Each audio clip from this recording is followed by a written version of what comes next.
story we have been following throughout the past 2 days surrounds the superstar herself, Caitlin Clark, the WNBA star, the Indiana Fever star, Caitlin Clark. She's going to miss all the action on the court. Caitlin Clark gets hurt, and guess what? Your demand vanishes because people ain't going to pay up to see these athletes that are ungrateful that their sport's growing. People aren't paying up for that. And we are here, right here. The tickets for this game, for this All-Star game, they've dropped by 50%. What was supposed to be Caitlin Clark's coronation week in Indianapolis has turned into a nightmare scenario for the WNBA. The city put up a massive 34-story ad of Clark on the JW Marriott, expecting record crowds and massive revenue. Instead, they got empty seats and angry fans boycotting the All-Star game. The question everyone's asking, how did the league manage to turn their biggest star's hometown celebration into a financial disaster? And what did Cathy Engelbert finally say about the officiating crisis during All-Star weekend?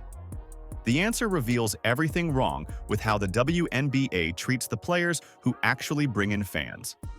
Let us know down in the comments below if you think the WNBA will ever learn its lesson. Let's go.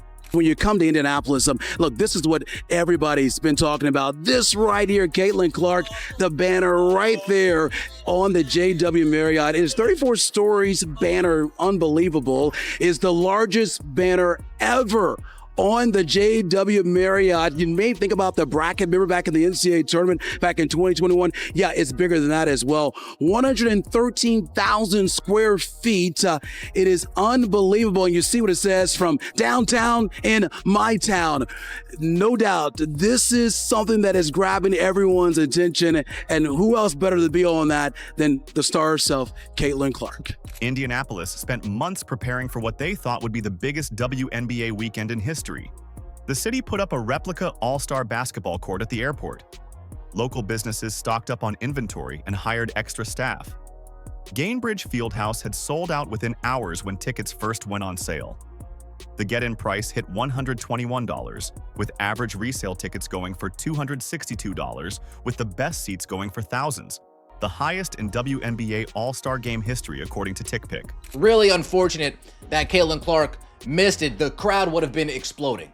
The crowd would have been exploding. The arena would have been exploding. Oh man, a big miss as far as the WNBA is concerned. Then July 17th happened. Clark's groin injury announcement hit social media, and everything changed in real time. You could literally watch the ticket market collapse hour by hour. Those 262 average prices, they crashed to $64 within hours of the news breaking. That's a 75% drop in value, and sellers were panicking. The resale market went into complete freefall. People who had bought tickets as investments were suddenly trying to offload them at massive losses. The get-in price dropped from $121 to around $65, and even at those rock-bottom prices, buyers weren't exactly rushing in. This wasn't some gradual decline over days. This was a financial catastrophe happening in real time on social media. From $121 all the way down to just $64 after news broke that Caitlin Clark won't be playing. These are people saying, I'm done. I don't want to watch. Caitlin Clark's not. I bought tickets solely to watch Caitlin Clark in the All-Star game. I made accommodations solely to get to Indiana to watch Caitlin Clark in the All-Star game. She's injured. I have no interest in that anymore. People are selling their tickets so much so they just want off of them. 121, okay. You want it for 100? Oh no, okay. I guess I gotta lower it to 80. Oh, you don't want to buy it for 80? Okay, I guess I'll lower it to 70. You don't want to buy it to 70? I guess I'll lower it to $64. The WNBA is paying attention to these trends, and they're seeing firsthand what Caitlin Clark is worth to this league. You know what makes this even more brutal? This pattern had happened before, but never at this scale. When Clark missed regular season games with her quad strain in May, road game prices dropped significantly. The Washington game saw a 47% price drop, and that high-demand Chicago game, prices fell 71%. But those were regular season games. This was the All-Star game in her hometown, and the crash was unprecedented. The ticket prices. The demand fell off a cliff. And it's not just the on-court product that suffers without number 22, Caitlin Clark. The entire weekend's economic opportunities have felt the fallout. Gainbridge Fieldhouse was about to face its first non-sellout of the entire season. Think about that. A building that had been packed for almost 2 years for every single Fever game was now looking at empty seats for the biggest basketball weekend Indianapolis had hosted since the NBA All-Star Game. The math was brutal for everyone involved. Vendors who had invested thousands in All-Star Weekend merchandise were staring at massive losses. Restaurants and hotels that had been expecting record crowds were suddenly looking at cancellations. The economic ripple effect spread through downtown Indianapolis as the reality set in. But when it comes to the vendors in the arena, the shops in the arena, they're not going to have the same amount of people patronize their business as they would if Caitlin Clark was there. The surrounding restaurants, the surrounding areas, the surrounding attractions, they're not going to have the same number of people patronize their business as they would if Caitlin Clark was healthy. This wasn't just about one player missing one game. Fans were sending the clearest possible message about who actually drives interest in the WNBA. When other star players get injured, ticket prices don't crater like this. The market was basically saying that without Clark, the All-Star game wasn't worth attending. The crash exposed something the league desperately didn't want to admit. Their entire record-breaking season was built around one player. Without her, all those attendance records and revenue milestones suddenly looked a lot less impressive. This year, for the second time ever, the WNBA All-Star Game was supposed to feature an actual star. Normally, this celebration of pretend basketball features players that no one's ever heard of. Clark's groin injury didn't just happen out of nowhere. This was the inevitable result of months of escalating physical play that referees consistently refused to call. Opposing players figured out they could grab, shove, and hammer Clark without consequences, and the refs just kept swallowing their whistles. How did we get to an All-Star game in Indiana where Caitlin Clark is not healthy enough to play? Well, it all started last year, in her rookie season, where she received 20% of all the flagrant fouls in the league. And most of them came from Angel Reese in the Chicago Sky. And these weren't basketball plays. They were not only fouling her, but they were getting up, laughing about it, laughing about Caitlin Clark getting assaulted. Any other work environment, people go to jail for what's going on. Stephanie White saw this coming from miles away. The Fever coach has been calling out the double standard in officiating all season, saying there's a level of physicality that they're able to play with against her that other players don't face. White wasn't being dramatic. She was watching her star player get beaten up game after game while referees looked the other way. Yeah, I mean, there's a level of physicality that they're able to play with against her. You know, I knew it as an opponent, and I see it as her coach. And you know, I'm not exactly sure why, but it just is what it is. And we've got to help her learn to adjust and use it against them in certain ways. You know, we've got to find some ways to make it a little bit easier for her. But the level of physicality overall in our league has been at a different level than it's been for a long time. Let's be real about what was happening on the court. The Washington Post called out the chronically lousy second-rate officiating that was turning games into ugly physical contests. They literally suggested the league should change its logo to a bruise and its motto to no call. That's not hyperbole.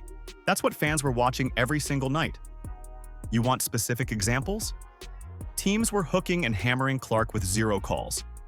Video after video showed defenders grabbing her arms, shoving her off screens, and fouling her on drives without any whistles.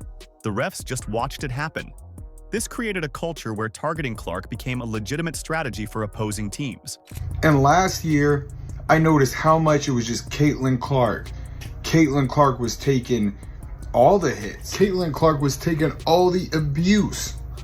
But this year they've added Sophie Cunningham. She gets more flagrant fouls on her than anybody in the league besides Caitlin Clark. And Aaliyah Boston, she's been taking hits as well. But the worst thing is the consistency. So they don't call flagrant fouls, or most of the time, Caitlin Clark could be held for an entire game at a time. They don't call fouls. They don't call common fouls. But then when it's the Indiana Fever, guess what? Touch foul here, touch foul here. They call absolutely nothing. Here's what makes this even worse. Other star players in sports history got protection from officials. The league's biggest draws don't usually get treated like practice dummies. But Clark? She was getting crushed while refs acted like they forgot their job description. The numbers tell the story of a league that's failing to protect its players. There have been 57 head and neck injuries in the past 2.5 seasons. Guards and small forwards are getting particularly crushed, according to the same Washington Post analysis.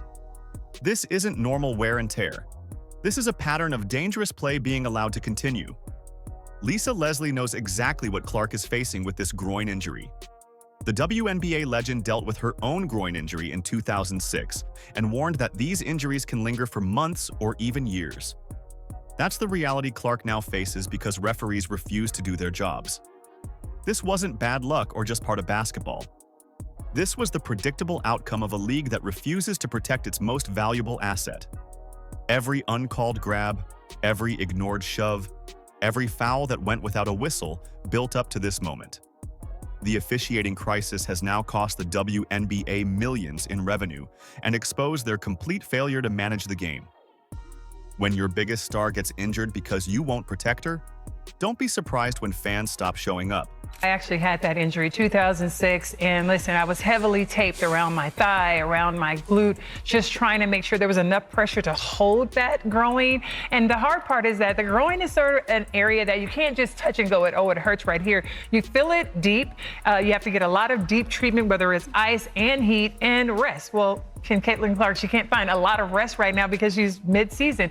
But I think that injury is really tough because it lingers. No matter how much medicine you take, you can feel fine. You get back out there, one move, one change of direction, and boom, you're right back feeling that same type of pain. So it's going to be a tough injury that she's going to have to manage. How long did it take you to recover from? To be honest, Tracy, I play tennis and I can still feel that injury linger because I don't know that it ever really goes away. You just learn to manage and play with it, As fans organized boycotts and ticket sales crashed in real time, everyone waited to see how Cathy Engelbert would handle the biggest crisis of her tenure as WNBA commissioner. This was her moment to show real leadership and address the officiating problems that led to Clark's injury. Instead, she delivered exactly the kind of sanitized corporate response that made fans even angrier.